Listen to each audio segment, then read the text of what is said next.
First thing is call 911 if anyone is injured to the point that you don't want to remove them from a vehicle.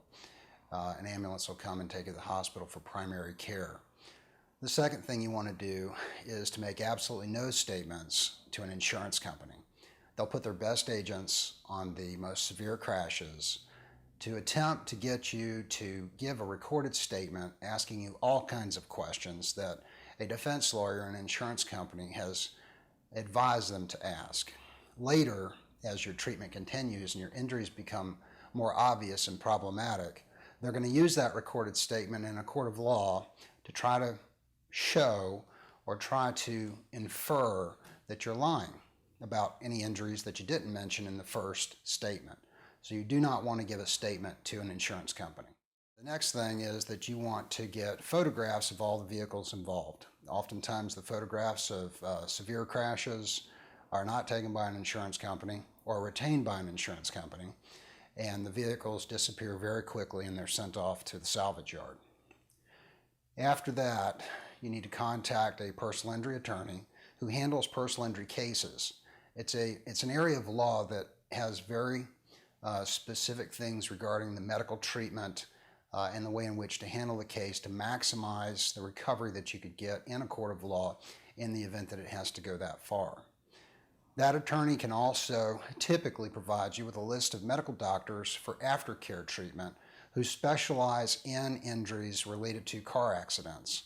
They'll know what they're looking for. They'll know how to document the medical records in order to provide to the insurance company to get you the most amount of money that you are entitled to get in that case.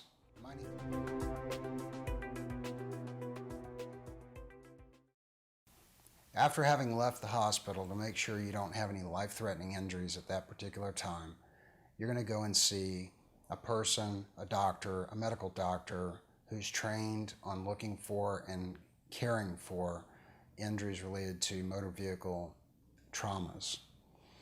Start from your head and go to your toes, walking through each piece that you have symptoms, pain, or complaints about with your doctor. You need to make sure that all of these things are well documented by that physician so that it can be used in your personal injury claim against the insurance company. Starting with your head injuries are very common in car collisions and other motor vehicle crashes. You can receive a head injury, a concussion, or what is also referred to as a mild traumatic brain injury, even without contacting your head.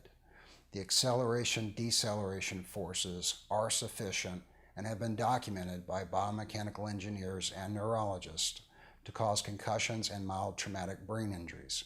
The typical symptoms that one would experience from this type of an injury would be loss of short-term memory, having to make lists, forgetting where you're supposed to go, forgetting your keys, your groceries, simple things like that, which you may just discount as you being confused, are actually signs that you have suffered a concussion or a mild traumatic brain injury. Other things that are common are anxiety, dizziness, balance problems, nauseousness, ringing in the ears. If you have any of these symptoms, be sure to write it on your initial intake form when you go to see your primary care physician that is going to be caring for your injuries that you sustained in the motor vehicle collision. The next area is the neck and the jaw. These are two totally separate potential injuries. The jaw is a joint on each side, just like you have in your shoulder, your elbow, or your knee. These joints, through an acceleration-deceleration injury, can tear the ligaments and damage the cartilage on either side or both sides of your mouth. In the event that you've sustained this type of injury, those are only cured typically through surgery. If you have popping and clicking when you're opening and closing your mouth, you have a lot of soreness, or you're getting severe headaches, those headaches can be caused from either the head injury, a jaw injury, or a neck injury. Be sure to make note of every single symptom that you're having on your initial intake form. Neck injuries are the most common in car collisions because your neck is making the most amount of movement in a collision. Your head, being a 10-pound ball on top of your spine, is getting thrown in the direction of the collision. It's a front-end collision, it's being thrown forward. A rear-end collision, it's being thrown backward. A side impact, your head's being thrown to the side. And then it is snapping back in the other direction. So through that mechanism of injury, you can sustain herniated discs. These are the soft disc spaces between each of your vertebrae and your neck. Those herniated discs can press on nerves or your spinal cord, often referred to as a pinched nerve or nerve impingement, and that's what will radiate pain. You'll typically see pain not only localized in the neck, but oftentimes people have shooting pain down either their left or their right arm or both arms. It can come and go in its severity. It can increase and decrease during the course of the day, depending on what you do in your activities. But that condition oftentimes is only remedied in the future by surgery. You can also have ligament damage. Oftentimes those ligaments that are torn or destroyed, which do not grow back, are not shown up completely on an MRI. However, MRIs are very important to have because they do document objectively the anatomical changes that have occurred in various parts of your body, including your neck, which can then be used with the insurance company to demonstrate a particular injury. The next thing you want to do is check your shoulders, range of motion. Do you have restricted range of motion when you move your arms? Is there pain? Can you lift your arms up above your head the same way that you were able to before the crash? If not, those are areas that you need to document and tell your physician about so that he can check them out and make sure you're okay, or prescribe a treatment plan to try to get you back to the condition that you were before the car collision. Then you would go to your mid-back. Do you have pain in your mid-back? And then your low back. The low back pain can often be localized in the low back, or it can be a shooting pain down your left or your right leg, or both. You can have numbness and tingling in your feet, and those are the nerves that are being impinged in your low back that are sending a message to your brain that it's shooting pain down one or both of your legs. Then you would move down to your knees. Did your knees hit anything inside the car? It could be the dashboard, it could be the door or a console in the middle of your car. Did your knees hit anything? Are they sore when you squat down? Do you have full range of motion without pain? Is there popping and clicking, grinding, anything of that nature when you're walking or squatting down? If there is, you need to bring that to the attention of your medical doctor. All of these injuries need to be documented from head to toe in your very first visit. If they're not documented in the very first visit, then when you start to realize that these pains and aches are not going to go away in the future, which could be 2 months, 3 months, 6 months later, if that's the first time that you've told the physician, it will be the first time he's documented it in his file. And the insurance company will use that as an opportunity to try and say that you didn't report it immediately and initially when you saw your physician, and therefore that injury is not related to the crash, and they don't want to pay any money for it.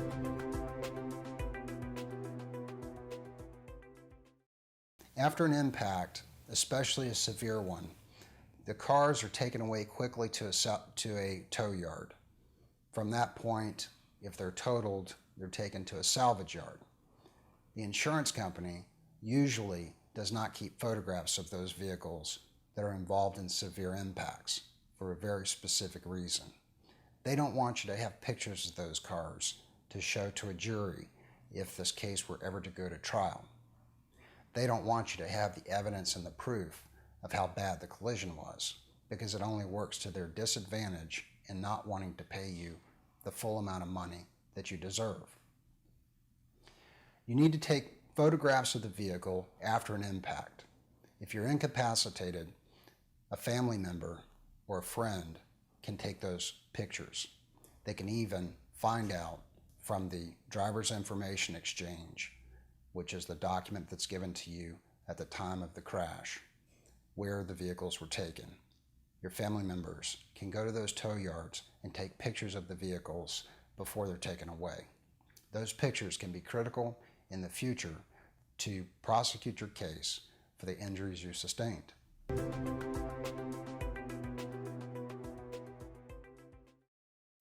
These are medical records that exist anywhere in the world related to you that were created before the time of the motor vehicle collision that you've been involved in. A list of all of these providers needs to be given to your personal injury attorney. Your personal injury attorney needs to have all of this information available to him or her so that they're aware of every time that you've ever been treated for an injury, an accident, anything at all. Oftentimes, even though you are not involved in an injury, you may make a statement that you have pain in your neck or your shoulder or your knee for an isolated period of time. And your attorney needs to be aware of that. Every record that exists before the insurance company takes your deposition. Because what the insurance company will do is they'll get all of those records. And if there's an indication that you ever complained of pain in your neck, your back, your shoulder, anything that's been injured as a result of this motor vehicle collision, if there's ever an indication that you've complained of pain in any of those areas before the date of this motor vehicle collision, they're going to try to draw a conclusion that you were not hurt from this motor vehicle collision, but this is an ache or a pain that you've had all your life. The other thing they're going to do is they're going to ask you if you've ever reported to a provider, a healthcare provider, or to anyone that you had an ache or a pain in that particular area. And candidly, there might be a time 10 years before the motor vehicle collision when someone said, yeah, I've got some pain in my back. And maybe it went away after a week or two, and they forgot that they told that medical provider. Now that statement is in a record. When they ask you in your deposition if you've ever had neck and back pain, if you're not aware of that record, to refresh your memory that yes, I had some pain there, to be able to tell them what's in the record that yes, I have reported I've had some neck and back pain, and maybe it was mild, I had it for a few days, I said it one time, I don't even know what it was about, and it resolved itself. That is a good explanation if that's what happened. If you say you never had neck or back pain, they won't bring it up to you in your deposition, but they will bring it up at trial. And they're going to make it look like you lied in your deposition.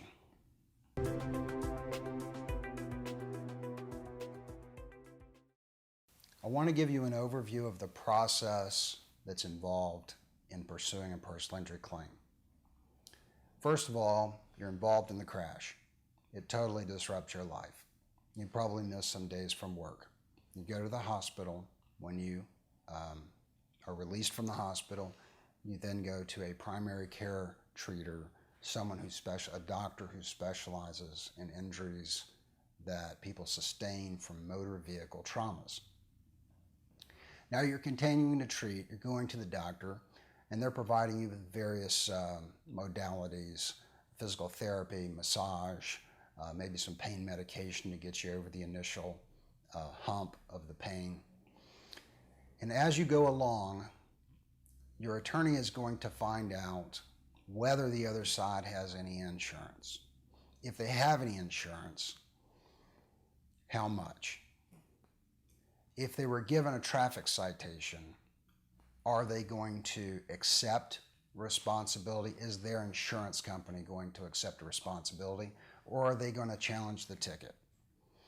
Ultimately, after the insurance company has accepted responsibility, they are then going to want to evaluate your case. In evaluating your case, what is done by a personal injury attorney is the preparation of a demand. A demand is simply a letter from the attorney representing you to the insurance company, attaching all of the relevant medical records and explaining to them in simple terms what your injuries, your diagnosed injuries are as a result of the crash. The insurance companies will then assess that information, and typically they will attempt to offer a small amount of money related to your claim. That's when your attorney will have to continue to work with them and negotiate. If a resolution cannot be resolved that's satisfactory to you, the next stage in the process is to file a lawsuit.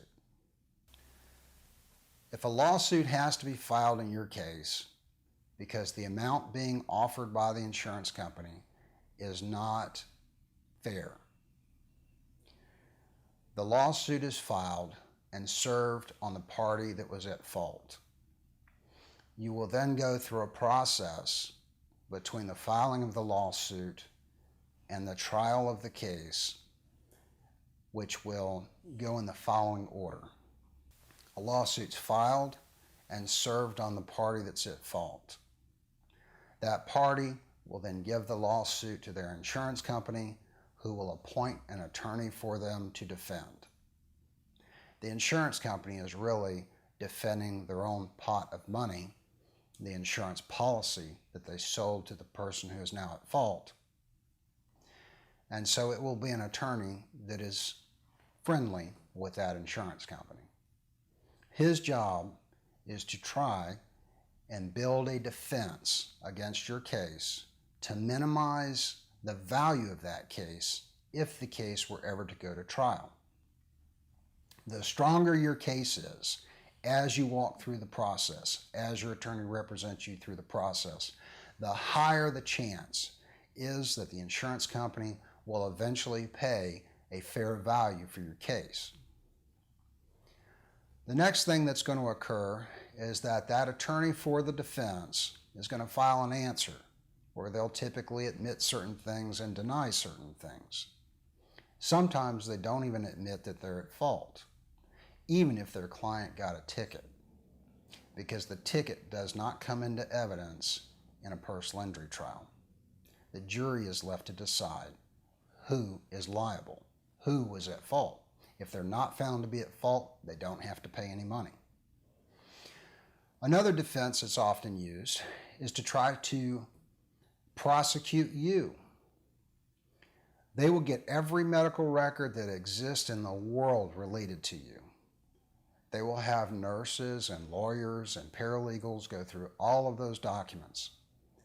They will try to find every instance where you ever mentioned that you had any pain at all in any of the areas that you are now experiencing pain in related to the motor vehicle collision. They will hire doctors, they will hire radiologists, orthopedic surgeons, psychiatrists, psychologists, depending on what your claim is.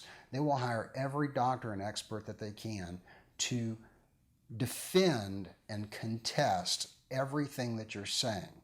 They will hire experts to come in and look at you, to do independent medical examinations. Those defense doctors will review every record that they can get their hands on, every medical record, every MRI film, everything. And more often than not, I have found that the doctors that are hired by the insurance company and often paid $2,500 to start, and if it goes through trial, as much as $25,000 to testify, will usually determine that none of your injuries either exist, that you don't have any of those injuries, or they'll say whatever injury you do have is because it's a degenerative condition or it's a pre-existing condition, and it has nothing to do with the motor vehicle collision.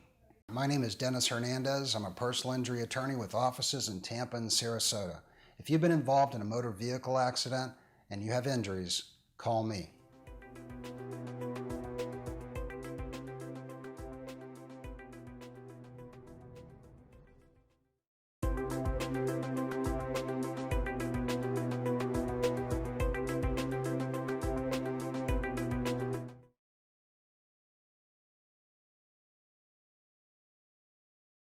Talk to you a little bit about personal injury protection. Personal injury protection is $10,000 of insurance that your insurance policy has available to you for medical treatment. It can include going to the hospital or seeing a primary care doctor or having MRIs done or having any therapy done. Okay, so in order for you to qualify for personal injury protection in the state of Florida, all you have to do is be involved in a motor vehicle collision and have a car insurance policy. It is possible that if you're a passenger in a car that you could be covered by someone else's personal injury protection. However, you have to make a claim and go to a doctor within 14 days of the accident to report that you're injured, and preferably to report all of your injuries from head to toe.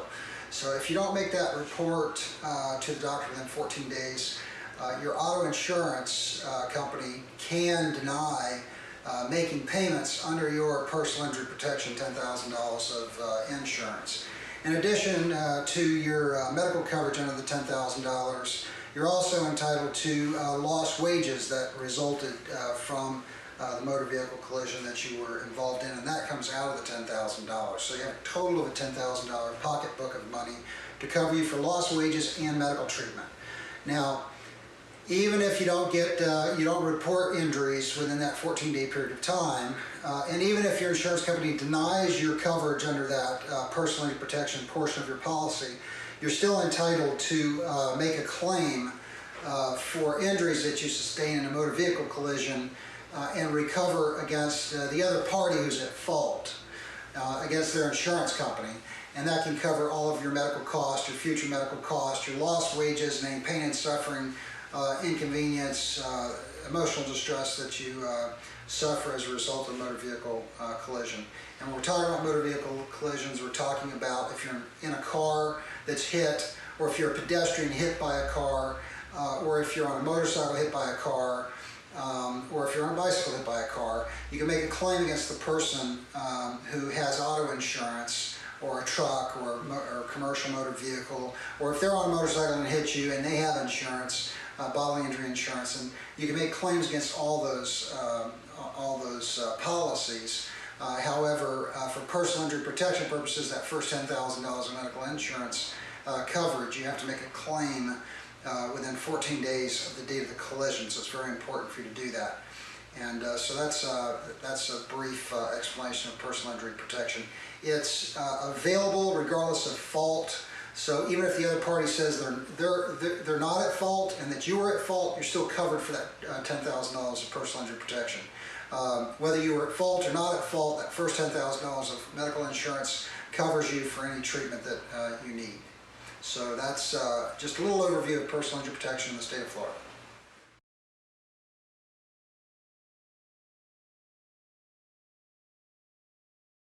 So this is a brief explanation of uninsured or underinsured motorist coverage in the state of Florida.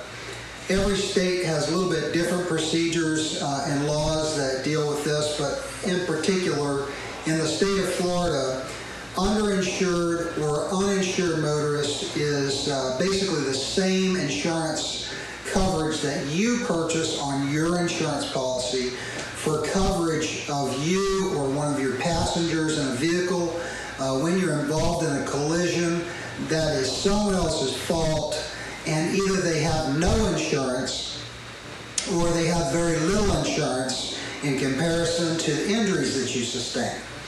So it also applies in the situation of a hit and run.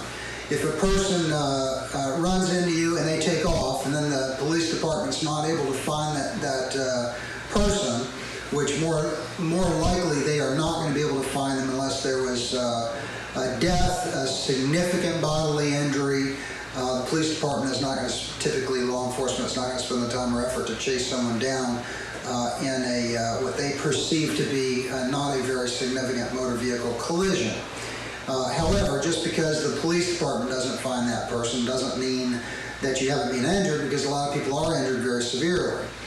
So in that situation, you would have no one to go against, to sue or to recover money against their insurance policy, and you would have your own insurance policy to recover from. If you do not have uninsured motorist coverage, then there's no insurance that applies for your recovery of your injuries from anyone at that point. If you're hit, you're hurt, and you have hundreds of thousands of dollars of medical bills or pain and suffering and things of that nature, say they only have $10,000 of insurance or $25,000 of insurance. Well, obviously that amount of money is a drop in the bucket when it comes to the medical care that you're going to need, or someone in your car, your passenger, or household is going to need as a result of being injured in a motor vehicle collision. So that is when, although you made a recovery against the at-fault person for $10,000 or $25,000, if you have a uninsured motorist policy of, let's say, $100,000, $300,000, then each person who's injured that's in your vehicle would be entitled to recover up to $100,000 additional, depending on what your injuries are, for each person in the vehicle, up to a total of a $300,000 payout. Okay, so it's very important to carry uninsured motorist coverage. It's typically not that expensive and is well worth the price in the event that you're ever injured in a motor vehicle collision. Additionally, you'll have an election to make about stacking or unstacking of the uninsured motorist coverage. And what that means is that if you have 2 or more vehicles in your household that are covered under the same insurance policy, you can elect stacking. And so if you have a $100,000, $300,000 insurance uninsured motorist policy, and it was stacked, you had 2 vehicles in the household under that policy, and you've elected stacking, then it's stacked times 2. So it'd be 100, 300 would be the same as, would be stacked at 200, 600. If you had 3 vehicles, it would be 300, $900,000 of coverage by electing the stacking portion for coverage. If it's non-stacked, then you just get the face amount of the insurance policy for uninsured motorists, which is 100, 300. So when you purchase auto insurance, they will specifically ask you if you want uninsured motorist coverage, whether they explain it to you or not. And if you deny it, they'll have you sign a rejection form rejecting uninsured motorists. So, you know, it's my advice that you carry uninsured motorist coverage at least in the amount of $100,000, $300,000. And if you can cover more, carry more if you can afford it, it's well worth it, especially if you ever need it. And so that's basically the overview for uninsured or underinsured motorist coverage.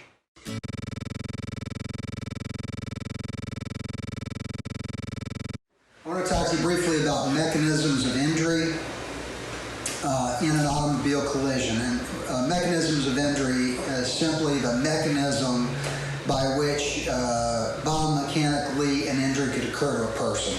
In other words, how do the forces basically create injury to a person, and what are the injuries that one would expect to sustain as a result of a motor vehicle collision?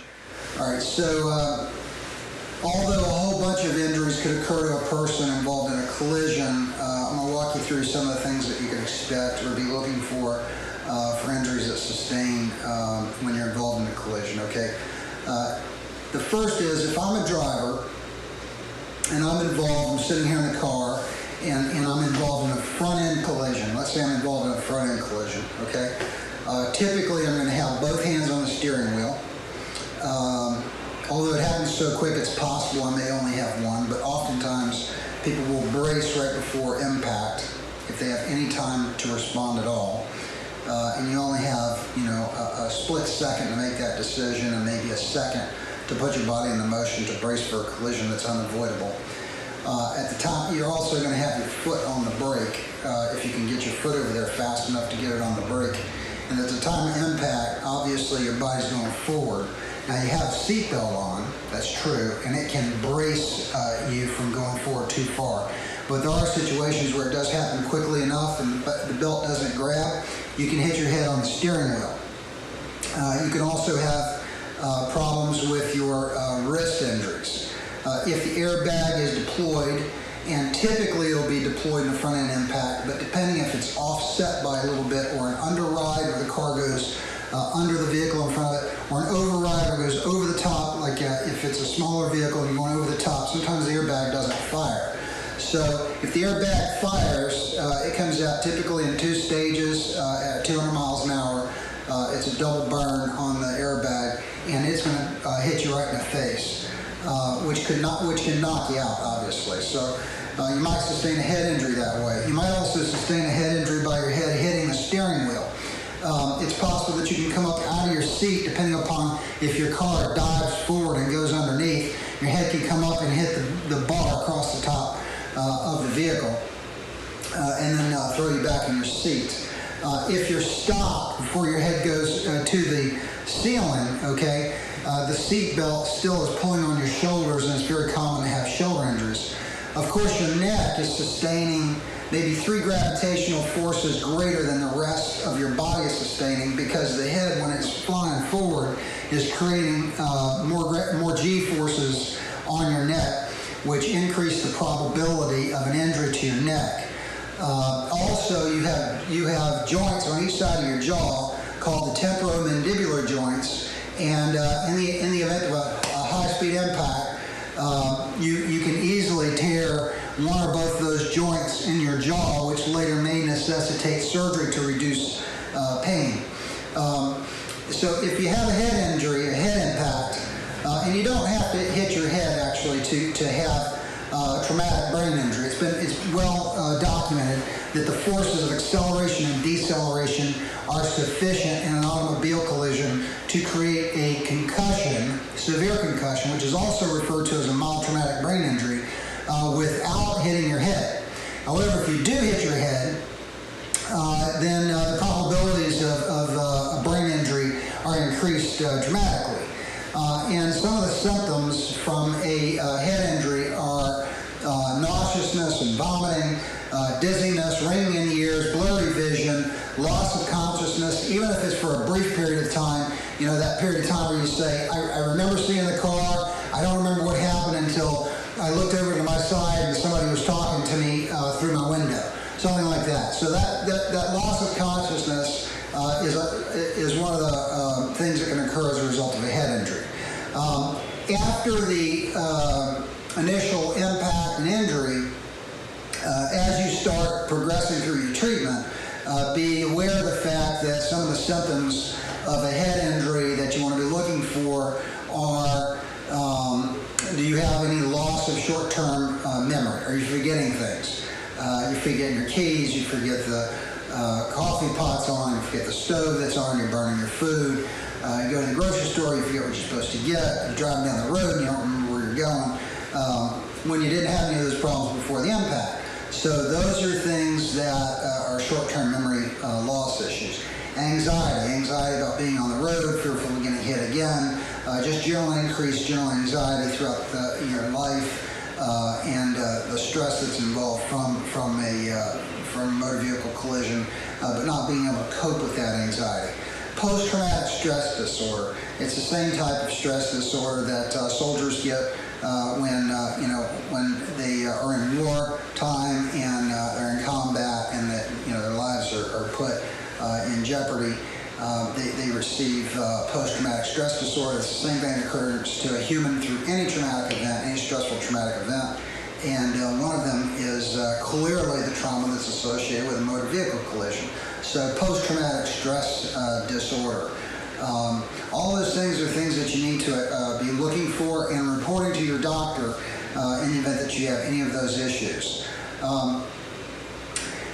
Jaw pain. So we move to the brain to the jaw pain. Jaw pain usually will have popping and clicking. When you're opening and closing your jaw, you'll hear a popping and a clicking on your one or both sides of your jaw, and it's typically always followed up with pain, either from a lot of chewing or talking. You get jaw pain. So the next area of injury is the neck. The neck injury can be localized, meaning on both sides, where you have trouble turning your neck from side to side, or this way, that way, or front to back. You can also have shooting pain down one or both, the other arm or both arms, all the way down to your fingertips, numbness and tingling in your fingertips. That is those are all indications of a neck injury. So if you feel pain going down your arm, you need to obviously report that to your doctor. It can come and go, or it can be constant. It can be numbness, tingling, it can be throbbing, it could be a burning sensation. So all that is neurological, typically coming from your neck. Now, you also have to be careful that if you have pain going from your neck all the way to your hands, that you're not forgetting about the shoulder, because it is also possible that that you have a shoulder injury, and the doctor will have you rotate your shoulder to see if that's independently in pain, or lift your hand up over your head to see if your range of motion is restricted. So a lot of people with a neck injury forget about the shoulder injury. They're only reporting neck pain, even though they got pain going down their arm. They're not clear that they got neck and shoulder, and then later down the road, when they have some relief from the neck, the shoulder starts to hurt more, and then 6 months down the road they get an MRI of the shoulder and there's a tear there, and then the insurance companies are going to say, well, you didn't bring it up right away, so they've got a pretty good excuse now if they were able to go to a jury to say that shoulder injury was not caused from the crash, it must have been something else. I mean, that's the way they kind of play that. So you got to be very careful that you're reporting all of your injuries when you go to the doctor, and report them every time to the doctor as you're treating throughout the course of the case. The next area is obviously the mid-back, which starts from the base of your neck and goes up to about where your belly button is. If you put a line through your belly button to your back, that's the bottom end of your mid-back and the top end of your low back. And then from that point down your tailbone is the lumbar or low back area. So the pain that's associated typically with the lumbar can either be localized in your low back, or it can have shooting pain going down one leg, the other leg, or both legs, with numbness and tingling all the way down to your feet, or it could be without numbness and tingling down to your feet. So all those nerves come out of your spine and down your legs and can go all the way into your feet. So those are some of the very typical injuries of a front end impact. Also your wrists as a result of bracing for the impact, that can cause damage to the medial nerves, which is a carpal tunnel injury. So a lot of people believe that, or have heard that carpal tunnel injury is a repetitive disorder injury from typing and so forth, and it can be. However, it can also be from a single traumatic event to that medial nerve, and it can cause traumatic carpal tunnel syndrome to be induced. So those are all the kinds of injuries that you can see in a front-end impact. Your body's going towards the collision in an impact, so in a T-bone from the left side, your body would go to the left. Obviously, there's a risk that your head's going to hit the glass or the B-pillar, so be cognizant of that. Your shoulder also is going to hit, typically going to hit the door or the window in a hard impact, and you have your seatbelt across, of course. But you can also have low back injuries. Knee injuries are also common by striking the door panel. And an impact to the other side, your body's going in this direction. So you're also getting that whipping motion with your head, right, in either direction. So it can cause neck injury as well, because your head goes towards the impact. On a side collision, it recoils, right? And in a front end impact, it's going forward and then back. And a rear end impact is going back and then forward. And in a rear end impact, although you do see back injuries, typically from people that might sit up a little bit further in their seat. Some people don't sit all the way back in their seat. If you're sitting all the way back in your seat, there's that protection of the seat, which generally can provide some level of protection in the event of a rear end impact. Nothing's foolproof. You know, the way cars are designed is to try and reduce the probability of injury, but every impact is different. All the forces are different. For any type of impact, every person is different. Their body position, their body mechanics are different. And so based on the way they're positioned at the particular time, if they're turned to the side, their spine can be completely tapped out with no shock absorption capabilities. You know, when you're standing straight up and down, you've got shock absorption. But when you twist your spine, there's no more shock absorption. So any impact from any direction has a much higher chance of creating an injury to the disc space. And just by way of example, here's a spine that just to give you a general idea as to what happens here. All right, so the top end of here's your head, here's the head, here's the pelvis area, and so this is the low back area here. And then your mid-back goes to about here. And then you have your cervical 7, C7, 6, 5, 4, 3, 2, 1. And the space in between each of those vertebrae are called discs. And those discs are basically made up of the outside is kind of like the outside of a banana peel. The inside is kind of like pudding. And in the event of a hard impact, you can get a rupture of that outside protective layer. And when you do, it pushes on the nerve root endings that come out all the way down your spine. And they come down all the way down your fingertips, the ones in your neck, the ones in your low back, all the way to your legs. And these nerve root endings, when they get pushed upon by the disc, because it's been ruptured, that's what causes that shooting pain or the numbness, the tingling, the pain that goes down your arms or your legs. So that's why spinal injuries are so common in automobile, motor vehicle collisions, motorcycle accidents, all those kinds of things where you've got high speed and impact that cause the spinal injuries.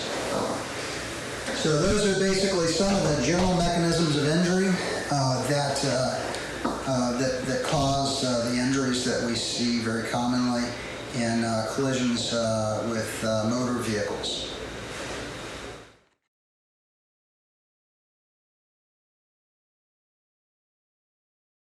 After you've been involved in a motor vehicle collision, first thing you need to do is seek medical treatment. A lot of injuries that you have may be hidden injuries, and you need to seek the advice of medical doctors. Oftentimes people go to the emergency room for a checkup, but emergency rooms really are just looking for life-threatening injuries at that particular moment. If it's an injury that you have, which you're going to have for the rest of your life, but you're not going to die from it right now, hospitals typically will not admit you into the hospital. They'll treat you, make sure you're stabilized.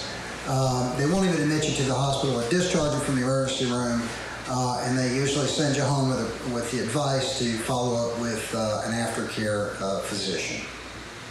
While you're at the hospital, they might run some general tests on you. Typically, they are running x-rays, make sure there are no broken bones. If your head was hit, they may run a CT scan on your brain to make sure there's no bleeding. It's possible they can run an MRI, but they're looking for severe things that they have to treat right this moment, and if they don't, that you would suffer maybe paralysis, for instance, from spinal injury. So their radiologists are looking for those highly traumatic things which you could die from in the event that you're not admitted to the hospital and treated immediately. All right. So after you've been discharged from the hospital, you need to follow up with a medical doctor that specializes specifically in automobile collisions. After you're discharged from the hospital, you need to follow up with a medical doctor that handles accident injuries in particular. Traumatic injuries that are caused from motor vehicle collisions can be overlooked by a lot of primary care physicians. Primary care physicians that treat people for high blood pressure or the flu or a common cold, those kinds of things, your family care doctor, which of course are very important, but those physicians typically are not trained nor experienced in identifying the specific cause of various pain that you may have sustained or suffer from as a result of the injuries that are caused in a motor vehicle collision. So first you need to find and treat with a medical doctor who handles automobile-related injuries or vehicular-related traumatic injuries. Next, during the course of your treatment with those doctors, they're going to have you go and have MRIs done. Now, MRIs show a lot of the anatomy inside of your body. Your spine, your neck, your mid-back, your low back, those would be 3 separate MRIs. A shoulder MRI, you could have jaw MRIs, knee MRIs, wrist MRIs, even brain MRIs. So each of these MRIs show different parts of the anatomy of your body, and through that diagram, that internal picture of the anatomy, although not perfect, it certainly gives the treating physician an idea of what's going on inside of you as to what is causing you pain and what anatomically is not correct that was caused from the traumatic event of a motor vehicle collision.